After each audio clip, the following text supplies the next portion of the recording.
We are continuing now with this review of the problems for test number 1 in Math 137. This is the second video, and now we're going to start looking at some of these problems involving ellipses. So number 6 is the first ellipse problem. So this is one. For the following equation of an ellipse, determine the center, the vertices, and the foci. Finally, sketch the graph. So this is a given equation, and they ask for all this information, and finally they want us to try and sketch the ellipse.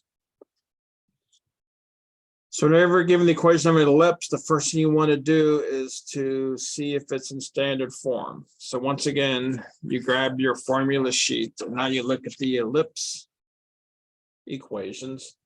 Now, standard form for ellipses, a couple things to think about. First of all, one side of the, so these are two equations. This first equation where the x squared is above the a squared. This is going to be a left or right ellipse, or I should say left and right. There's only two ellipses, either left and right or up and down.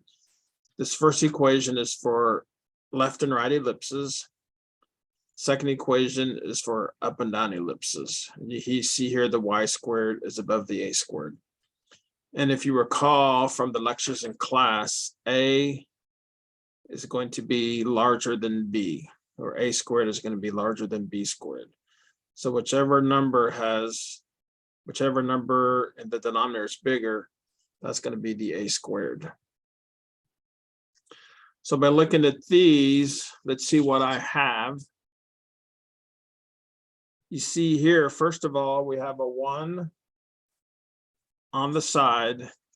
And also I should mention, we will have numbers in the denominator of fraction, but you have to make sure there's no numbers in front of the parentheses. So the numbers are just in the bottom of the fraction, which is what I have, a 4 and a 9.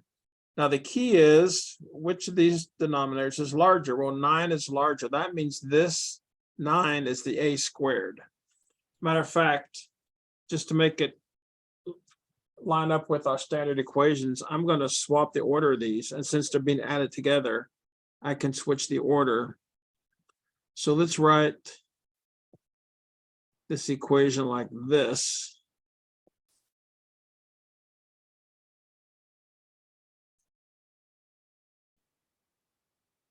Because in doing that now, I'm going to write the standard equation, which is this one, which is actually what is used for an up and down ellipse. So for this problem, it's going to be up and down, like the oval is up and down. So it is y minus k squared over a squared plus x minus h squared over b squared equals 1. So if I compare my equation with the standard equation, I can determine the values for h and k and a and b. As it turns out, the center of the ellipse is going to be the point hk, where h is the x value, k is the y value. So once again, like I did with parabolas, when I'm looking for h, I go up here and I look at, whoops, h is with the x. So here's h. I go grab the +2, and when I put it down here in the center, I make it the opposite. And now k goes with my y. So now this is k. I take the -1 and I switch the sign. As a matter of fact, what I'm going to do as I figure this stuff out, I will go ahead and start working on my graph. So the center of this ellipse is going to be -2, 1. So -2x and 1. So that's going to be the center of the ellipse. Once again, it's going to be an up or down ellipse. I can now determine a and b. So let's figure those out. And then once we have a and b, you can see how we can figure some things out on our graph. So once again, a squared is 9. Hopefully from algebra you remember, if a squared is 9, a has to be 3. B squared is going to be what's below the x variable. B squared is 4, which means B is 2. Now, the way this works is A, which is 3, is going to be the distance from the center to my vertices. And I have to go 3 to the top to get one of the vertices, and then 3 to the bottom. So since it's an up or down parabola, I'm going to move 3 up. So here's going to be one of the vertices, so sometimes what I call the major vertice, and then 1, 2, 3 down. And then the distance B, in this case, I'm going to move side to side a distance 2 from the center. So I like to call these the minor vertices, but I don't think the book ever talks about minor vertices.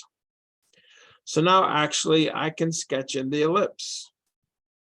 Now I apologize in advance. Sometimes these things are hard to draw freehand. Just do your best.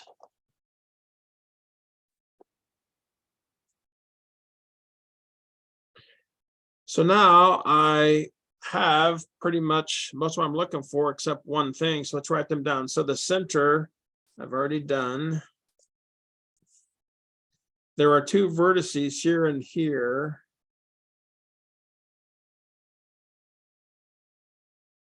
So this one is -2, 4. And this one is -2, -2. So they ask for the center, the vertices, the foci, and the graph. So the last thing is the foci. For an ellipse, the foci are going to be 2 points inside the ellipse, and they're going to be between the center and the vertices. And what happens is from the center, the distance to one of the foci is a distance C. So in other words, this distance was A, this distance was B, and in a little bit, I'm going to determine the foci, and that's going to be a distance C from the center. Now, the way you determine the foci, you have these foci equations. For an ellipse, C squared equals A squared minus B squared.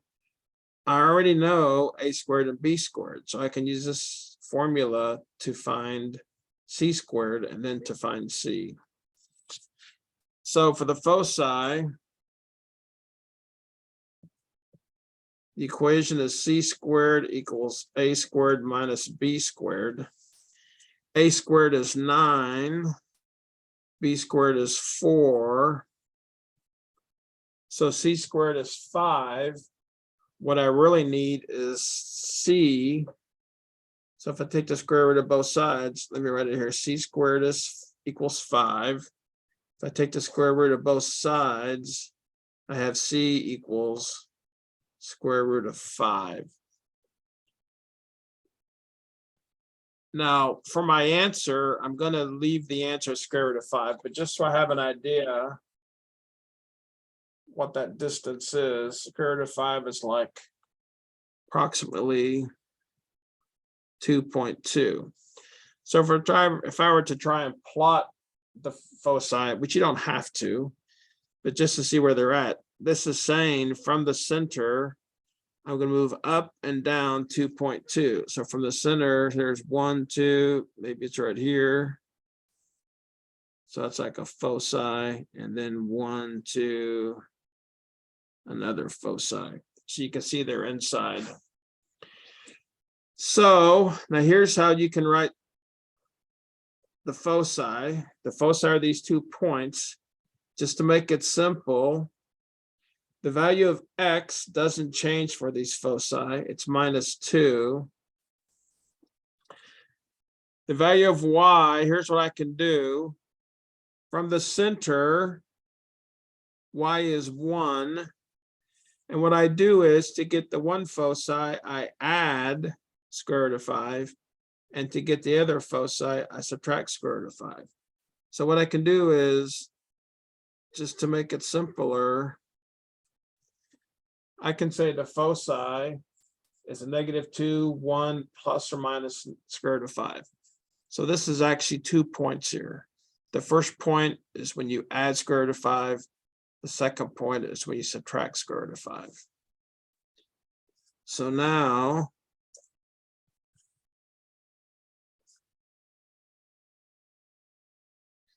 here's everything they asked for, plus the graph. Now you should always go check the key to make sure. So the center, -2, 1. Vertices, -2, 4, -2, -2. And then,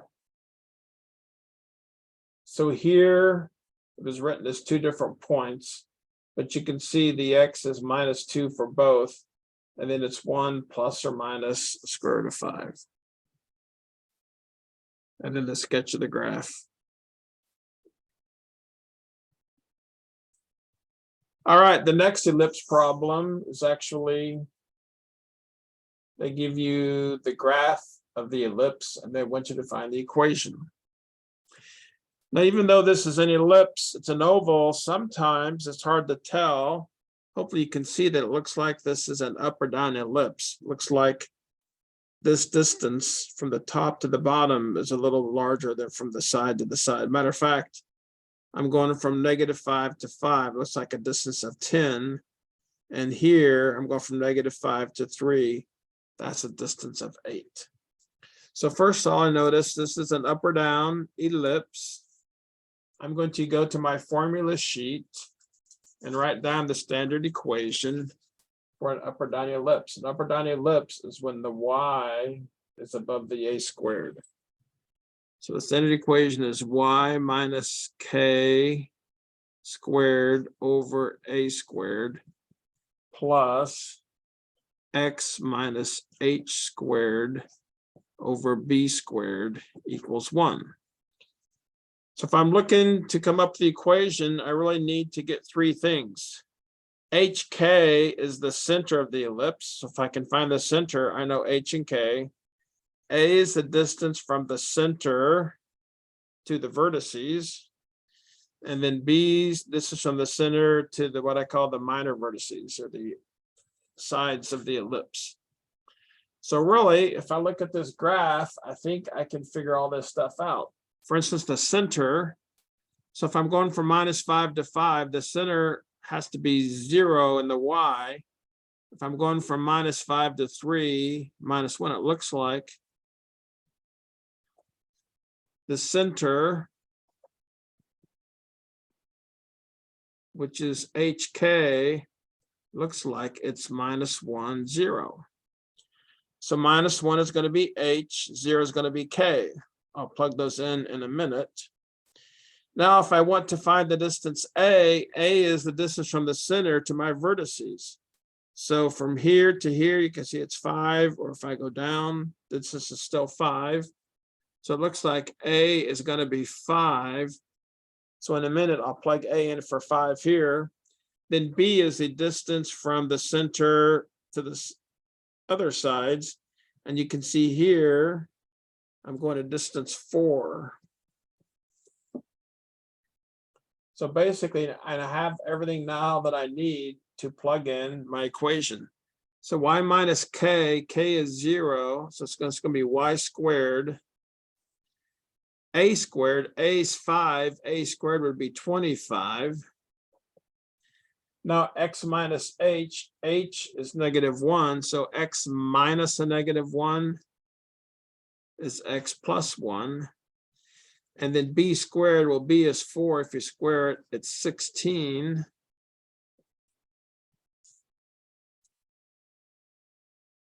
And that should be the equation of that ellipse.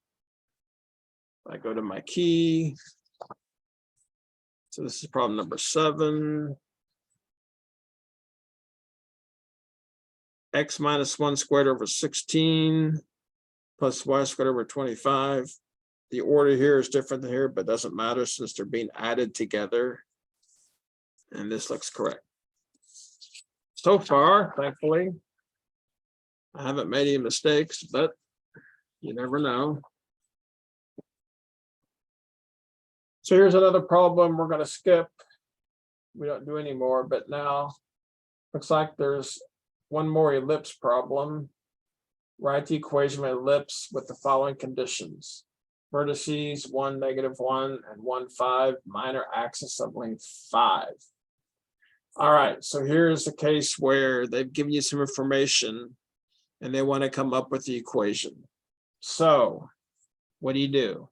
You go ahead and take whatever you were given, in this case, try and put it on a graph. And then once you see it, then you can typically start making some headway and figure out what kind of ellipse you have. So let's go over here and try and make a simple sketch. The information we're given. Vertice 1, -1.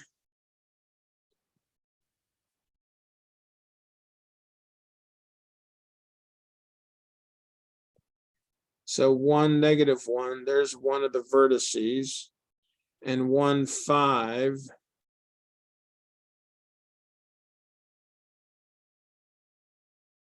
So if these are the vertices, obviously it's going to be an up or down parabola.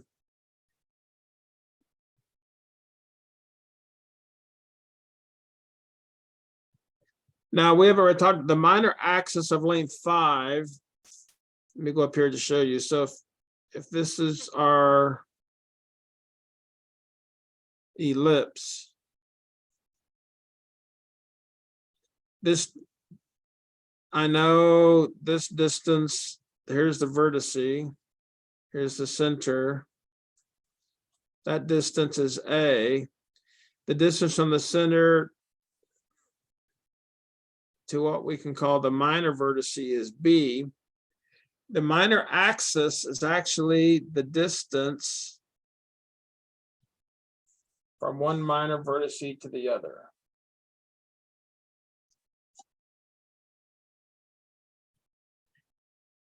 So what would we call this? We would call that 2B. 2B is the length of the minor axis. And in this problem, they said it's 5. So this actually gives us a way to calculate what B is. B is 5/2. So once again, what can I, since they give me the vertices, I can find the center. The center is halfway between the vertices. So this is a distance of 6. So I'm going to go 1, 2, 1, 2, 3. 1, 2, 3. So this is the center. These are the major vertices. As it turns out, the minor vertices, I'm going to go, B is 5/2, which I think is 2.5. So I could go 1, 2.5, and 1, 2.5. So those would be like the minor vertices. So I've got an up or down ellipse. Let's go get the equation from the formula sheet for an up or down ellipse. Matter of fact, all 3 of these ellipse problems have been up or down. I wish one of them would have been left or right, but anyways, the up or down ellipse is this equation. So the standard equation, y minus k squared over a squared plus x minus h squared over b squared equals 1. So if I can find the center and the values of a and b, then I've got the equation. Well, I know the center,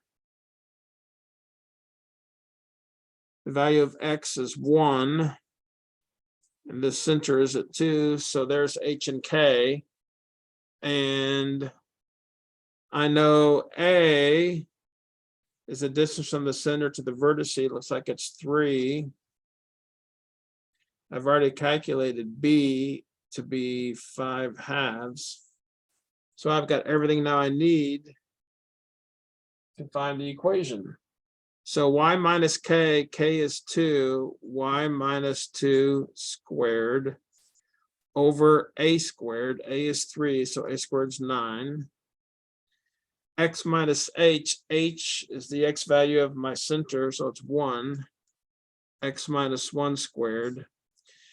B is 5/2. If you square that, it's a little tricky, but basically b squared would be 5/2 squared.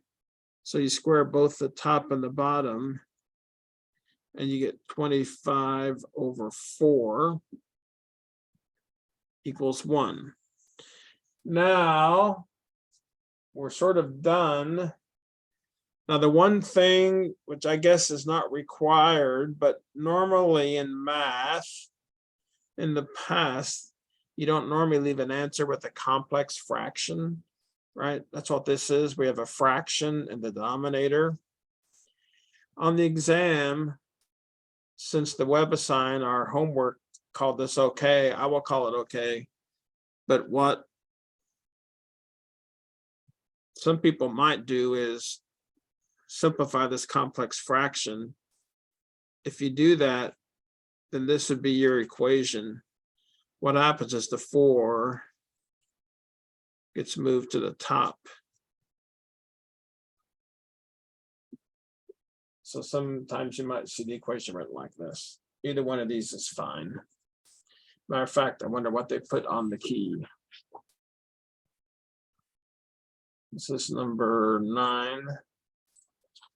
Yeah, it looks like they ended up putting 4/25, x minus 1 squared plus y minus 2 squared over 9. So they actually simplified it. But on the exam, if you leave it like this, that'll probably be okay. So it looks like the next problem number 10 is hyperbola. So let me go ahead and stop now. And I will start the next video and work through these hyperbola problems.